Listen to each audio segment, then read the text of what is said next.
How are we all doing? Are we doing okay? Hands up if you were on a bus for more than half an hour coming here. Hands up if you're on a bus for more than an hour coming here.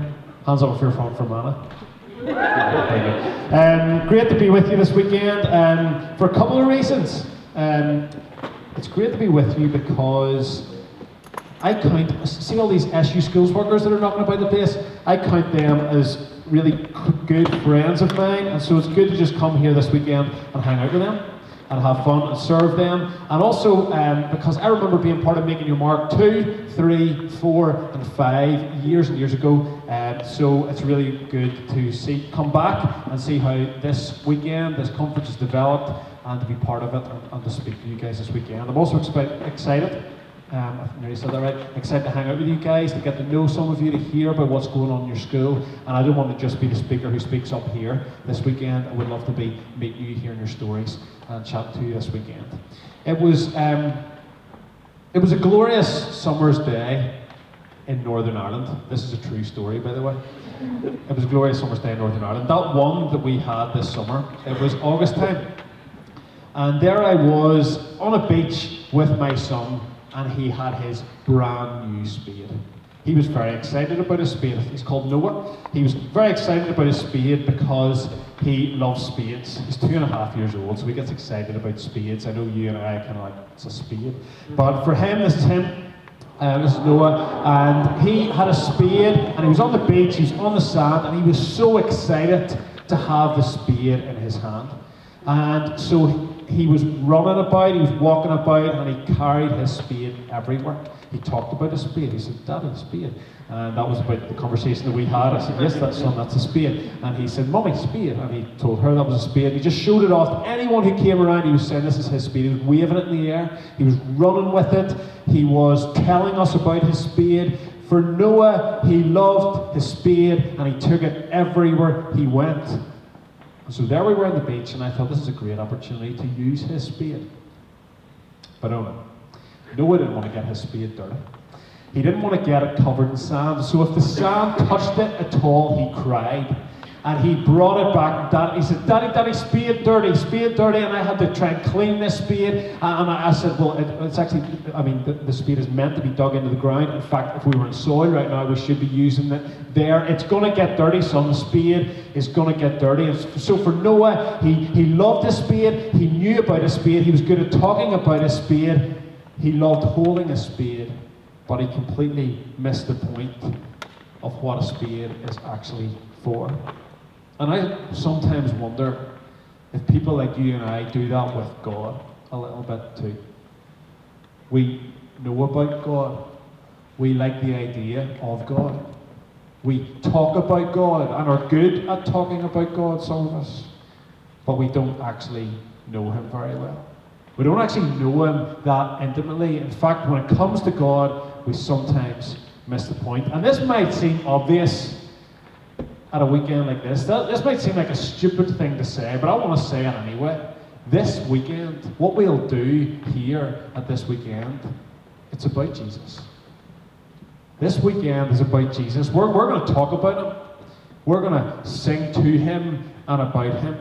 We're going to think about how we can know him better and teach others about him as well. But I want to say, we're not just going to do all that stuff and go home. We're actually going to meet with Jesus this weekend. We're going to know him. We're going to hear from him. He's going to speak. This is what's going to happen. We're going to read certainly whenever I'm standing here for these 3 sessions, we're going to read the Bible a little. I'm going to say a few things. Some of them may or may not be helpful. But God's going to speak, and we're going to leave here changed. And the reason God speaks is because we look into his word, and he speaks through it. He speaks through the stories. He speaks through the examples. He speaks through the words. And so we're going to read the Bible. I'm going to speak a little. God's going to speak a lot. And we're going to leave changed. And I don't know how you guys are doing as you arrive here at this weekend. I don't know how you've come. I don't know where you are. I don't know how the summer's been, or even more importantly, how September has been. I don't know whether you are loving Jesus right now or not. I don't know whether you're following in his ways right now or not. And you've just arrived and you've sat down and there's stuff going on at home and there's stuff going on at school and there's worries and there's pressures and the memories of loving Jesus maybe in the summer are far away. I don't know how you've arrived. And then you've heard about this guy called Josiah already, and some of you are like, I don't even know who Josiah is. And Chronicles, I thought that was about Narnia. I don't really know what we're doing, what we're going to be thinking about here. This is over my head already. And I just want to say that as we look at the story of Josiah this weekend, we're going to think about 3 words. I've already mentioned it. We're going to think about how we can be better followers, how we can have a heart like Josiah had for God, the heart that he carried. And we're going to think of Sunday as we go back to our schools about the change that he brought. So let me just read the first 3 verses of Chronicles 34, 2 Chronicles 34 again, just to put this, kind of put this out there at the very start. It says, Josiah was 8 years old, and by the way, please read on. Keep your Bibles open if you have them at 2 Chronicles 34. We're actually going to be stuck in this chapter all weekend, okay? So you've come to a weekend and we're going to look at 1 chapter of the Bible. I'm sure the seminars and things tomorrow might look at a few more, but we're going to be drilling down into this 1 chapter, becoming familiar with the story. We're going to find out what goes on, what we can learn, and think about how we can put it into practice. So tonight we're doing 3 verses. That's manageable, isn't it? And the rest of the weekend might be a little bit more. But Josiah was 8 years old at the very start when he began to reign. He reigned for 31 years in Jerusalem. He did what was right in the sight of the Lord. Isn't that a great way to be described, by the way? Not he was the cool one, or he was the fashionable one, or he was the rugby playing one, okay? He was the buff one. He was really well built. He was really smart. She was the clever one. He did what was right in the sight of the Lord. An amazing description. There's a Twitter bio for you right there. Okay, don't put that yourself, by the way. Let someone else say that about you. But he did what was right in the sight of the Lord and walked in the ways of his ancestor David. He did not turn aside to the right or to the left. We'll think about that later. For in the 8th year of his reign, while he was still a boy, he began to seek the God of his ancestor David. And in the 12th year, he began to purge Judah and Jerusalem with the high places, the sacred poles, and the carved and the cast images. Josiah, this king, arrives on the scene at the age of 8 years old. But how did that happen? How did we reach this story? Is this just a random little story tucked away in the middle of the Old Testament for only the king people to find? Or is there a story that's going on before we get there? Lindsay, come on up and help me a wee minute, please. This is going to help us because we're going to look a little bit at and Phil's going to help me too. We're going to look a little bit at how the story of Josiah came about. How did this happen that we arrive at a king who's aged 8 years old? Okay, let me tell you what happened, and we're going to take a whistle stop. See the first few pages of the Bible, as in this bit. Okay, that was meant to be more dramatic. Through the first few books of the Bible, this is what was going on, okay? God had a people. God had a people that he could call his own. They were called the Israelites. And the reason that God had a people was because he desired, and God is a God of relationship. He wants relationship with people. And so he established a group of people who he could call his own and that they could call his. And he began a relationship with a group of people. But sadly for the people, that wasn't enough. They had a God, they had an amazing God to lead them, to reveal himself to them, but that wasn't enough for the people of God. And so they desired more. They wanted more. They said, God, you're not enough for me. We want some more. And so what they did was they asked for a king. They said, God, you're not enough to lead us, and so we need a human being to lead us, please. So we need someone to represent you on earth. That's an interesting thought. We might think about that later. We want someone to represent you. We want a king, and they got one. His name was Saul. So Saul comes along. Lindsay, how's this going? Is it all right? Are you good at putting up the washing? I don't do it very often. You don't do it very often, okay. So Israel asked for a king. They got one. He's called Saul. And Saul initially started okay. He was okay as a leader. But after a while, his approval rating plummeted. He did some stupid things. In fact, he had a bad heart. And eventually God decided to replace him. And he replaced him with the hero, one of the heroes of the Old Testament story, a boy really, who grew into a man called David. That's what happens to boys, by the way, they grow into men. And David was anointed, he was chosen by God, and he was described as a man after God's heart. But actually, he's still flawed. He's still flawed. And even though David was a man after God's own heart, he too made stupid choices, bad decisions. He was flawed. And after David, there came a man called Solomon, David's son. And after Solomon, there was a load of other kings that came after them. Some were good, some not so good. Some followed in the ways of God, and some didn't. Israel had a broken relationship with God. This people group, who once had a perfect relationship with God, now didn't. It was flawed. It was broken. Fast forward a few years, a few centuries, and a few kings, and we reach a man called Hezekiah. Hezekiah, now he's a bit of a legend. He was described and known as a man of prayer. All right. He's described as a man of prayer. He led the people really well. He did what was right in the eyes of the Lord. He destroyed idols. And as he destroyed these idols, Israel prospered. But Hezekiah died. And along comes another king called Manasseh. And he did what was evil in the sight of the Lord. Even though Hezekiah had done some stuff to make the country right. Yes, it's a pantomime. Even though Hezekiah had done some stuff that was really good, Manasseh came along and destroyed them. He built the idols that Hezekiah had destroyed.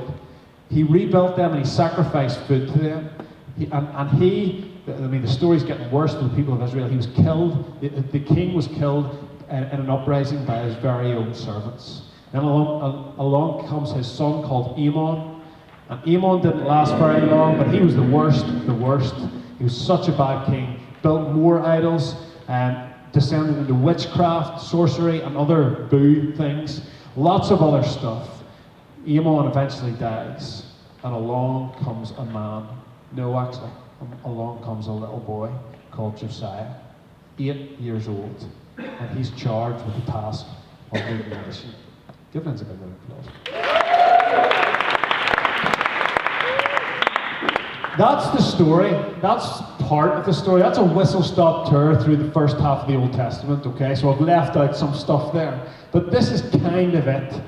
And what basically happens is that there's an Israelite people who consumed God.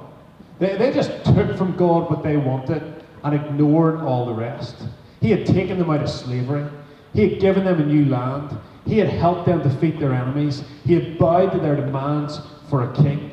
He had helped them to build a temple. God had forgiven them for their sins time and time again. He had protected them against their enemies and attacks. But that wasn't enough. They wanted more. And so they created more gods. They built more stuff. They sacrificed food to statues. They made up their own fanciful ideas. They agreed with each other. They patted each other in the back. They listened to each other's wisdom. And they thought they were doing great.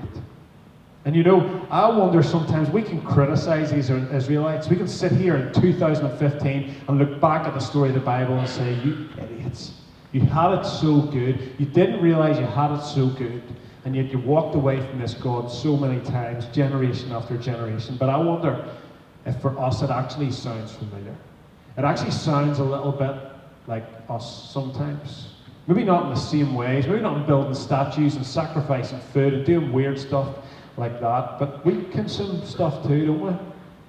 We love a song for a few weeks in the charts, and then we're over it after 6 weeks. As we play too much, we are over it.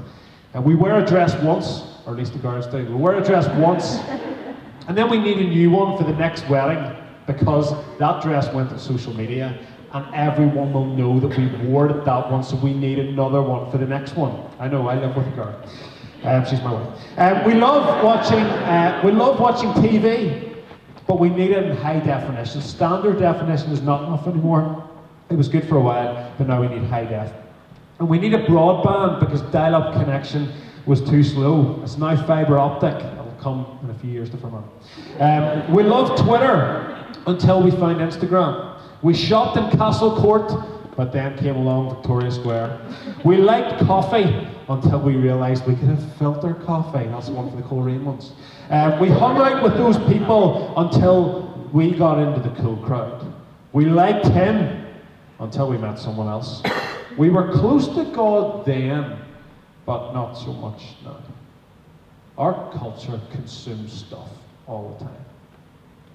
That was good for a while, but give us more. Give us more stuff. Give us different stuff. Give us better stuff. And I wonder if that creeps into our attitude when it comes to God. It's good for now. He's good for now. He was good for them, but it must become better. Don't we become like the Israelites from time to time? Aren't we like them? We create our own little worthless affections. We want to own more stuff rather than giving away generously. The shopping centre becomes our heaven.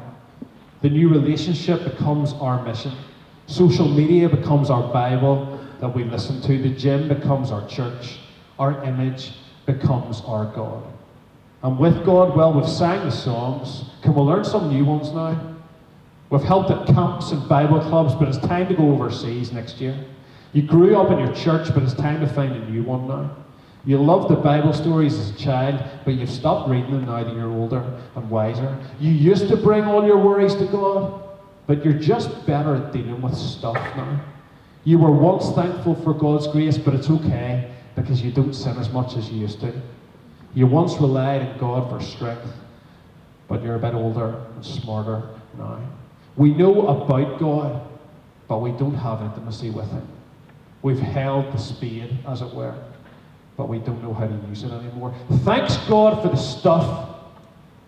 Thanks God for the grace and forgiveness. Thanks God for the songs and the camps.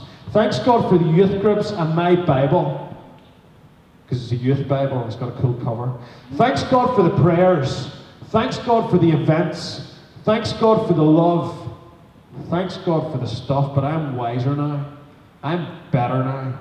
I'll be in heaven now. And I've found something else that's a bit shinier and a bit better. The feelings have gone, God. The music has faded. I'm looking for the next rush, the next good feeling, the next worthless idol. But don't worry, God. It's not you. It's me. What did Jesus say? He warned us. He said, don't store up your treasures here on earth, where moths eat them and rust destroy them. But instead, store your treasures in heaven. And he said it a little bit later on in a different form, and this time in a vision to a man called John. And he said this to a church. He said, you have abandoned the love that you had at first. So we reach 2 Chronicles 34, and there's a people like this. They'd abandoned God. They knew him once. They'd heard about him. They'd followed him a little bit, but there was just better stuff. And along comes a man called Josiah, a boy called Josiah. And what we're going to discover over this weekend, and I love this one chapter in the Bible, because throughout the course of one chapter in the Bible, you are taken on a roller coaster tour of change, of how God uses actually one person to spark change in a whole nation, to turn a nation's hearts and heads and minds and thoughts and actions back to the God that they once worshipped, to the God that they once knew, and the God that they once loved. And so Josiah comes along, aged 8, and he follows God's commands. And I love this. And actually, that's the first thing that he did. He walked in God's ways. It's a great way to be described. And we're going to find out tomorrow on Sunday that he breaks down and he destroys all the worthless stuff in the land and all the idols of the previous generation, and then he begins to rebuild. And he builds up a house of the Lord for the whole country. What a vision for you guys as leaders in your scripture union groups in school, as senior pupils in your schools. What a vision. Even though you are young, you're not as young as 8, even though you are young, that God could use you to break down some unhelpful stuff that's in your school environment, it's in your culture, it's among your friends, it's in your scripture union group, and to be used to rebuild a place of worship, a people of worship, back to God. You see, Josiah, even though he was 8 years old, while he was still young, verse 3 tells us, he began to seek the God of his father David. Now, prayer, okay? So what does he do? He snoozes the alarm, puts the phone back in his pocket before anyone can see. Really embarrassed to say that was really... so what happens later? 10 minutes later, the alarm goes off again. He said he snoozed it, but as he snoozed it the second time, he said a thought jumped into his mind. Now, if I was in that moment, here's what I would have done. I would have kept my eyes open, kept talking and gone, our Father, okay. Just into myself. That's the obvious thing to do, isn't it? That's the easy get out. But Glenn doesn't do that. He says, guys, our youth group has this kind of weird thing that whenever our alarm goes off this week, we have to pray the Lord's Prayer. So do you mind? And they're like, okay. And he leads the car. His 4 mates, who by the way, 3 of whom weren't Christians or part of church, he leads them in the Lord's Prayer. He says amen, and he says that was it for him. And the questions start. And people start asking him, why did you do that? What does that mean for you? Why do you follow Jesus anyway? He says 2 hours later at the top of Cave Hill, they are still talking about God. And I'll be honest, Glenn doesn't have it all sorted. He doesn't have all the answers. There's a lot of stuff he still needs to learn and sort out himself. But 2 hours later, one of his friends in that car gives his life to Jesus. And Glenn prays another prayer.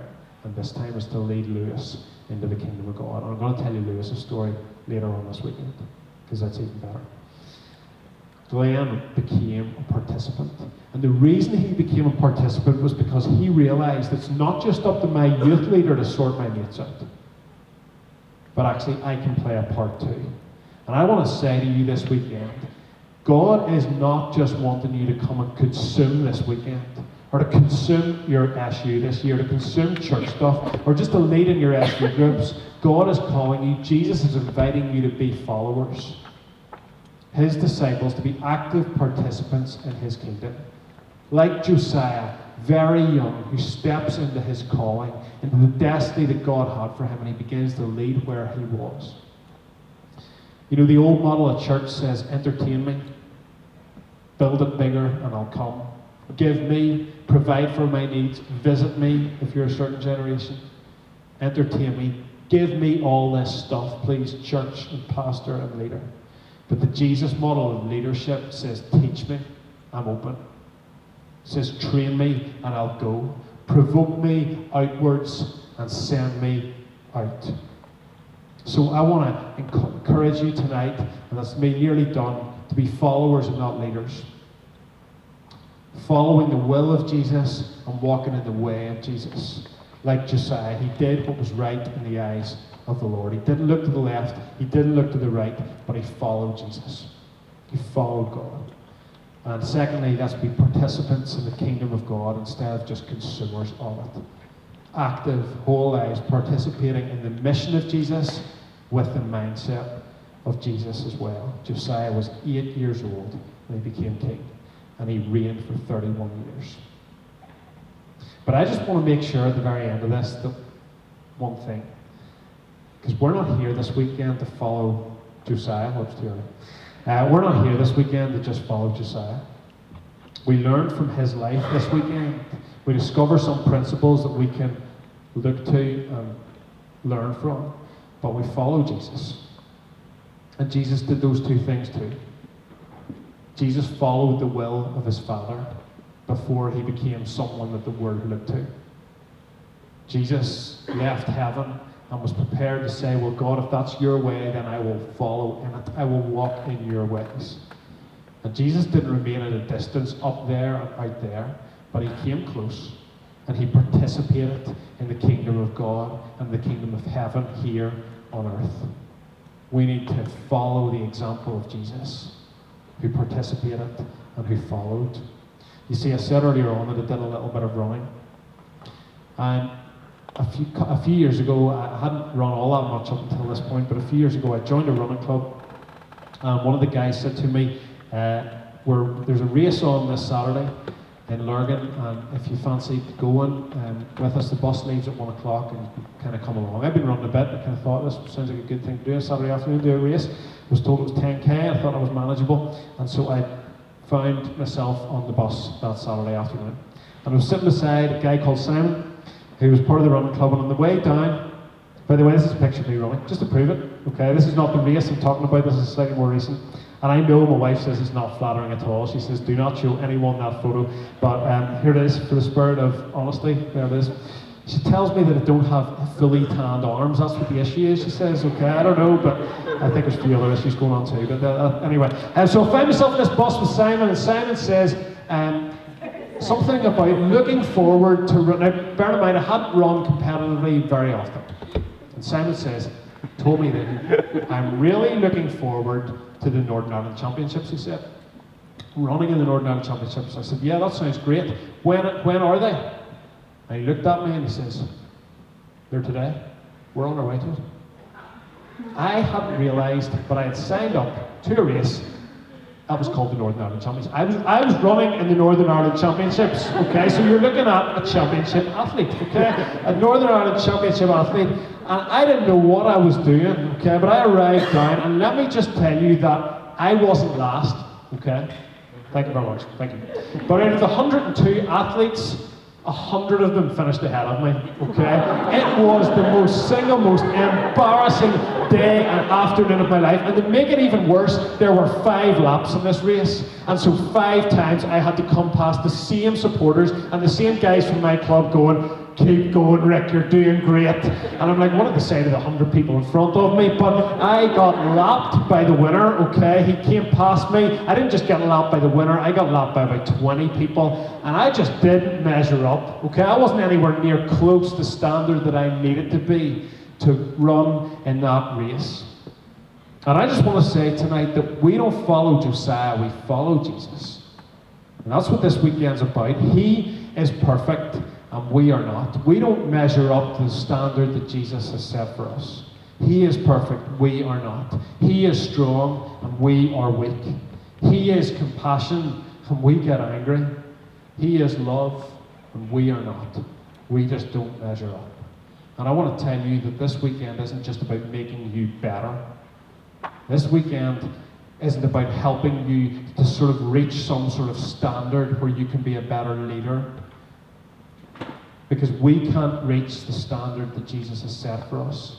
And so because we can't reach the standard, we instead reach for Jesus. This isn't about improving ourselves.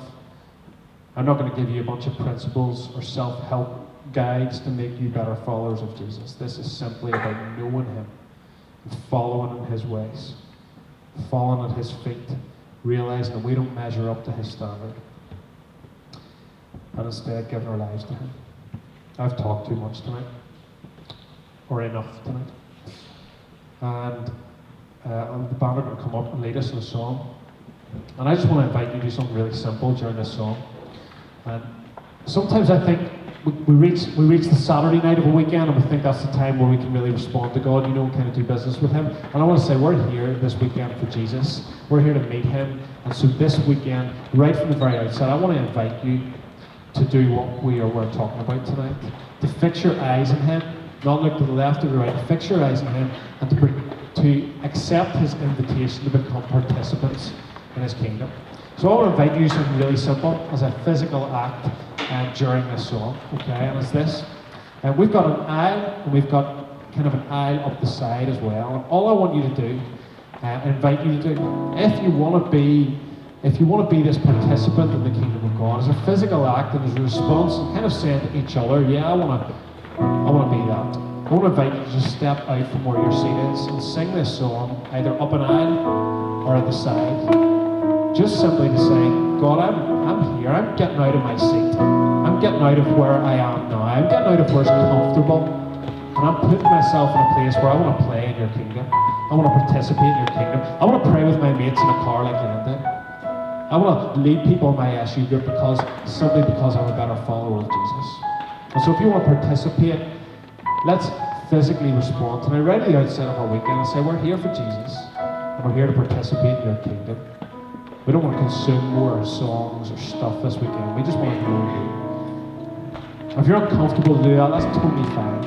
And you're here for the whole weekend, and we love that. And you're going to learn stuff and hear from God and respond to Him. But if that's you tonight, I love you just to sing the song from somewhere different. That's the response. Let me pray, and we do. Jesus, thank you for the example that we get in these stories, in this passage. A young king who makes a difference in his land, Jesus, we just want to say that we are here for you this weekend. We want to be used by you. We want to know you. We want to participate in your kingdom. And so would you see us where we are tonight? Would you help us to realize we don't measure up, but help us to not reach for a standard, but reach for you. Meet with us, Jesus, we pray. We are open and we are here for you.